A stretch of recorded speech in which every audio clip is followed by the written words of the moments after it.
Creak, creak. In my wedding dress, I stood frozen in front of my soon-to-be husband's waiting room. I heard a strange noise coming from inside, a small shaking sound of a table and a raspy voice. A thump, thump. I had a bad feeling. I opened the door just enough to peek inside, hoping not to be noticed. There, I saw the back of my fiancé Daniel standing in front of the table in his tuxedo. I had always imagined how handsome he would look, my pride and joy. But what I saw filled me with utter despair. Trembling, I held up my smartphone and started live streaming. I was determined to expose the sin that stole my happiness. They would pay for their betrayal, and I would ensure I got my revenge. Let's rewind a bit. After graduating from university, I started working as a spatial designer. I've been working for 4 years now. While being a designer sounds glamorous, the reality is that the salary is low and the workload is heavy, especially on weekends. I've been working tirelessly, and recently, I've been entrusted with designing stores for famous brands. I finally felt like I had made it. At the peak of my career progress, my boyfriend Daniel proposed to me. We met through a mutual friend during our university years and started dating as sophomores. Daniel, who was both academically and athletically gifted, was popular at the university. He graduated with honors and excelled in the futsal club. Even after we started dating, girls who were popular on campus continued to confess their feelings to him. My friends thought he seemed like a playboy, but I never doubted his faithfulness. He had a good personality and looks that stood out. Daniel has been working as a salesperson for a major parts manufacturer since graduation, and he is seen as having a promising future. Lately, he's been busy with work, creating sales materials, and often coming home late. He said it was a job that could only be done on the company's computer, so he couldn't work from home. Since I usually got home earlier, I took on the majority of the house chores. I accepted it as part of our lives.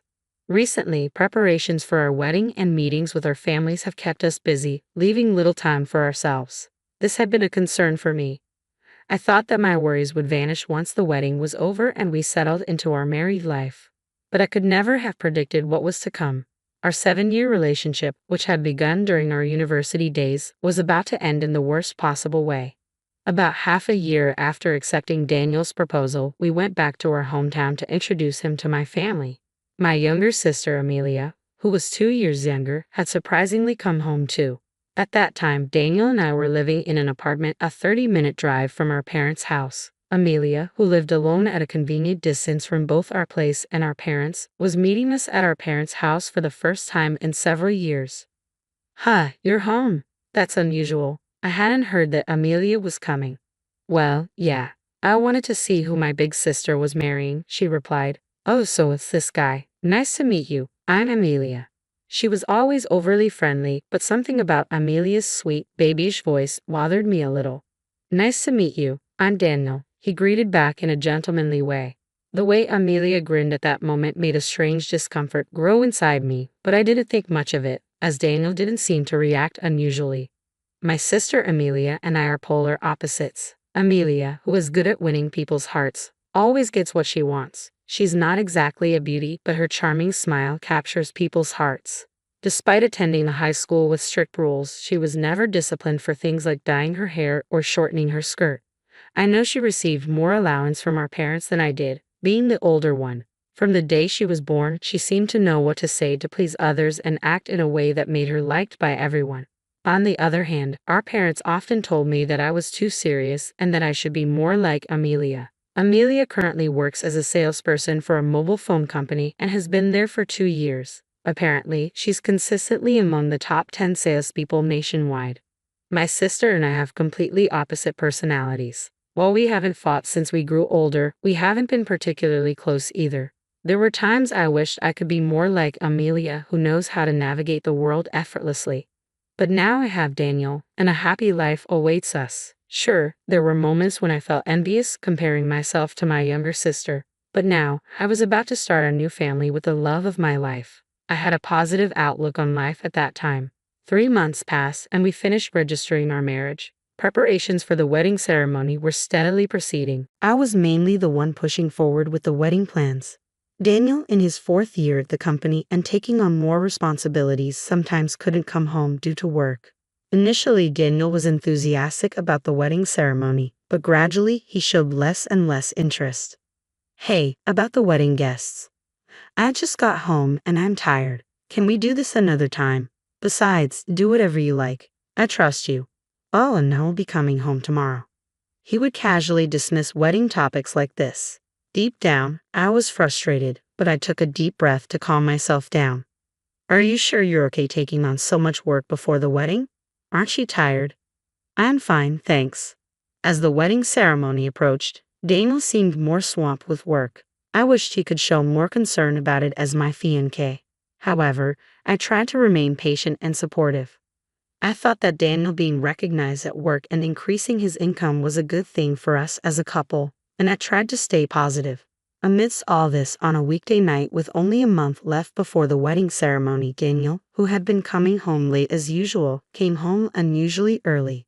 You came home early today. Dinner is ready, I said. Before I knew it, all the house chores had become my responsibility. Thanks, but more importantly, I have something to discuss with you, he replied. What's wrong? I asked, wondering why he seemed unusually excited. Do you want to get new cell phones? If we buy two at the same time, it's a good deal. Some I do business with said they can give us a bonus for introducing their services. It was true that I had been wanting to replace my cell phone, and Daniel had been complaining about his old one. But considering the expenses for the wedding ceremony, we needed to save money. What's the bonus? New models are expensive, aren't they? It's about $4,000 for two. The bonus is $4,000. His explanation about the bonus faded as I fixated on the amount. Well, actually, I already bought them. Excuse me.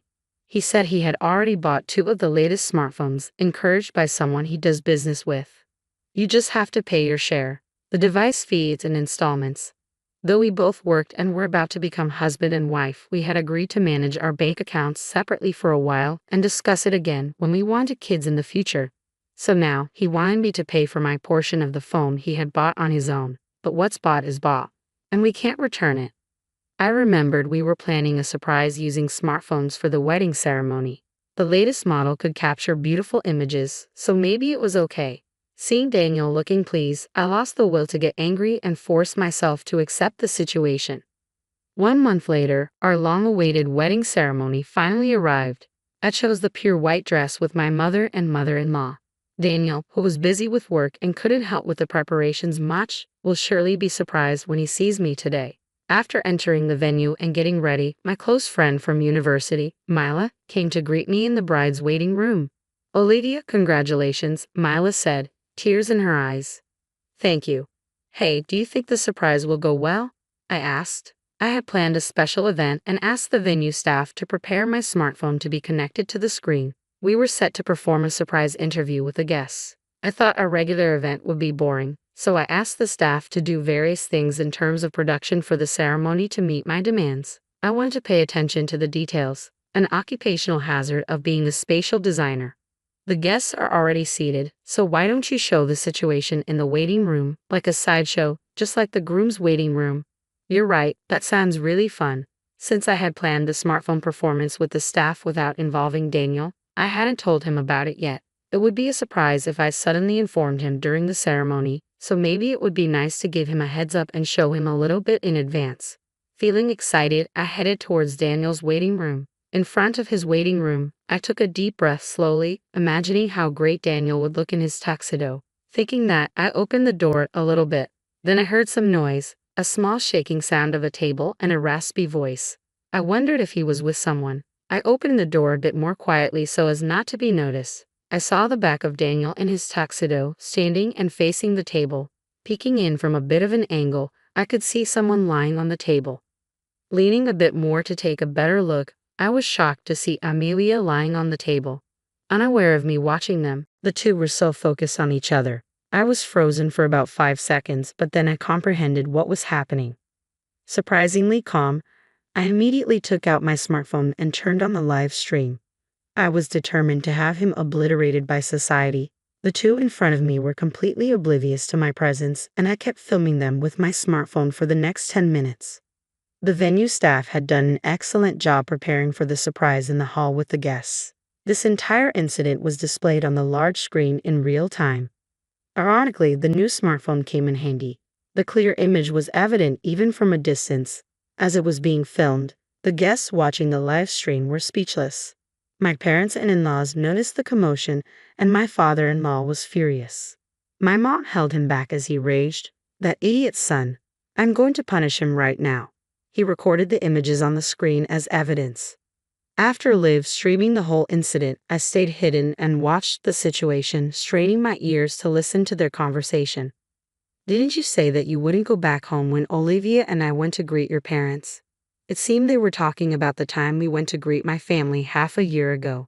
"Sorry, I just thought it'd be fun and popped in. Your sister was a bit sucky, wasn't she?" She looked hilarious.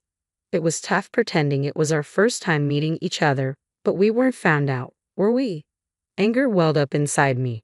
Was all that pretending to be meeting for the first time just an act? I couldn't believe they'd had a relationship since half a year ago. She basically never suspects me of cheating. I've never been caught since university. This guy was a serial cheater. I couldn't stop trembling with all the anger I had for him. I momentarily became dazed with shame and emptiness, realizing I had never doubted his fidelity once in the 7 years we've been together since our sophomore year in university.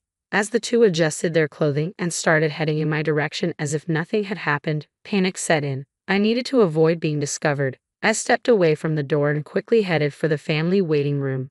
Inside, both my parents and my in-laws were there, all seemingly at a loss for words. My mother was sobbing uncontrollably, unable to accept my sister's betrayal. Although I should have been the one crying, oddly enough, I didn't shed a tear and just stood there silently. Then, unaware of anything that had transpired, Daniel and Amelia entered the room. "Dad, how do I look in my tuxedo?" Daniel asked, exemplifying the phrase "ignorance is bliss." My father-in-law trembled with anger. "Ha! What's with you all?" Daniel asked, confused. "How dare you?" my father-in-law shouted, barely restrained by my mother-in-law and my dad, who looked ready to punch him.